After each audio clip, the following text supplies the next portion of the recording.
ರಾಮೂರ್ತಿನಗರ techie Sharmila ಕೊಲೆ ಕೇಸ್ನಲ್ಲಿ ಆ ಟ್ವಿಸ್ಟ್. ಸುಂದರಿ ಶರ್ಮಿಳಾ ಮೇಲೆ ಕರ್ನಲ್ಗೆ ಇದ್ದದ್ದು ಪ್ರೀತಿ ಅಲ್ವೇ ಅಲ್ಲ. ಟೆರಸ್ ಸುಂದರಿ ಮೇಲೆ ಆತನಿಗೆ ಇದ್ದಿದ್ದು ಬರೀ ಕಾಮ.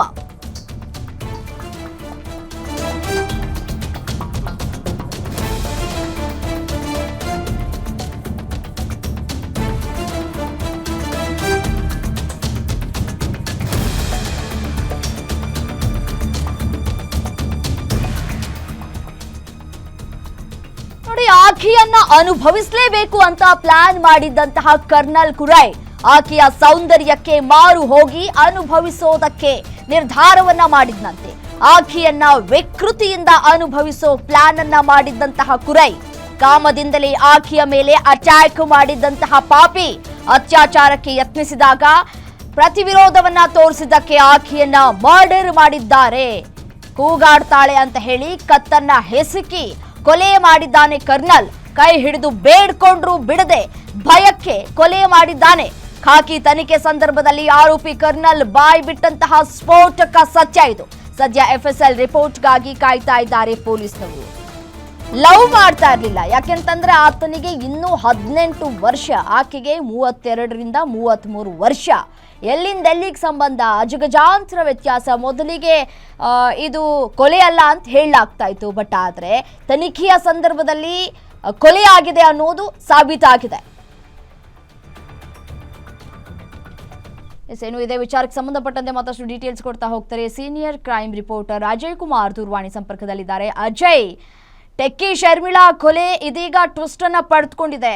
ಆರೋಪಿ ತನಿಖೆಯ ಸಂದರ್ಭದಲ್ಲಿ ಏನೆಲ್ಲ ಬಾಯ್ಬಿಟ್ಟಿದ್ದಾನೆ, ಡೀಟೇಲ್ಸ್ ನೀಡ್ತಾ ಹೋಗೋದಾದ್ರೆ? ಖಂಡಿತವಾಗ್ಲೂ ರಮ್ಯಾ, ಈತ ಏನಿದ್ದಾನೆ ಕರ್ನಾಲ್ ಅಂತ ಏನಿದ್ದಾನೆ, ಈತ ಏನು 18 ವರ್ಷದ ಹುಡುಗ ಆಗಿರ್ತಾನೆ.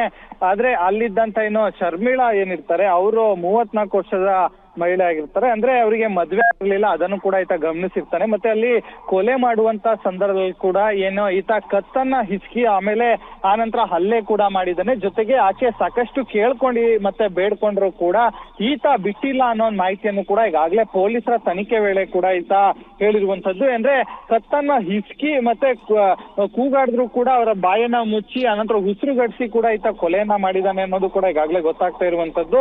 ಇನ್ನು ಕತ್ತು ಹಿಸ್ಕುವಂತ ಸಂದರ್ಭದಲ್ಲಿ ಕೂಡ ಅಲ್ಲಿ ಯಾವುದೇ ರೀತಿಯಾಗಿ ಅನುಮಾನ ಬರಬಾರ್ದು ಅಂತ ಹೇಳಿ ಅಲ್ಲಿರುವಂತ ಕೆಲವೊಂದು ಪ್ರಾಪರ್ಟಿ ಏನಿರುತ್ತೆ ಅದನ್ನು ಕೂಡ ಈತ ಯೂಸ್ ಮಾಡ್ಕೊಂಡಿದ್ದಾನೆ ಅನ್ನೋ ಮಾಹಿತಿಯನ್ನು ಕೂಡ ಈಗಾಗಲೇ ಪೊಲೀಸರು ಮುಂದೆ ಕೂಡ ಈತ ಏನು ಒಪ್ಕೊಂಡಿರುವಂತದ್ದು. ಇದ್ರ ಜೊತೆಗೆ ಈತ ಆಕೆ ಎಲ್ಲಿಗೆಲ್ಲಿ ಹೋಗ್ತಾ ಇದ್ಲು ಮತ್ತೆ ಎಲ್ಲೆಲ್ಲಿ ಬರ್ತಾ ಇದ್ಲು, ಆಫೀಸಿಗೆ ಹೋಗುವಂತ ಸಮಯ ಯಾವುದು ಮತ್ತೆ ಬರುವಂತ ಸಮಯ ಯಾವುದು, ಇದೆಲ್ಲವನ್ನು ಕೂಡ ವಾಚ್ ಮಾಡ್ತಾ ಇದ್ದ, ರೆಕ್ಕಿ ಮಾಡ್ತಾ ಇದ್ದ. ಜೊತೆಗೆ ಆಕೆಯನ್ನ ಫಾಲೋ ಕೂಡ ಮಾಡ್ತಾ ಇದ್ದ ಅನ್ನೋ ಮಾಹಿತಿಯನ್ನು ಕೂಡ ಈಗಾಗಲೇ ಈತ ಕೂಡ ಪೊಲೀಸರು ಮುಂದೆ ಕೂಡ ಹೇಳ್ಕೊಂಡಿರುವಂತದ್ದು. ಈ ಎಲ್ಲಾ ವಿಚಾರಗಳು ಕೂಡ ಈಗಾಗಲೇ ಸಾಕಷ್ಟು ಒಂದ್ ರೀತಿ ಏನೋ ಚರ್ಚೆ ಕೂಡ ಗ್ರಾಸ ಆಗಿರುವಂತದ್ದು. ಯಾಕಂದ್ರೆ ಒಬ್ಬಂಟಿಯಾಗಿ ಇರುವಂತಹ ಮಹಿಳೆಯರಿಗೆ ನಿಜಕ್ಕೂ ಕೂಡ ಸೇಫ್ ಅನ್ನೋದ್ರ ಬಗ್ಗೆ ಕೂಡ ಈಗಾಗಲೇ ಸಾಕಷ್ಟು ಚರ್ಚೆ ಆಗ್ತಿರುವಂತದ್ದು.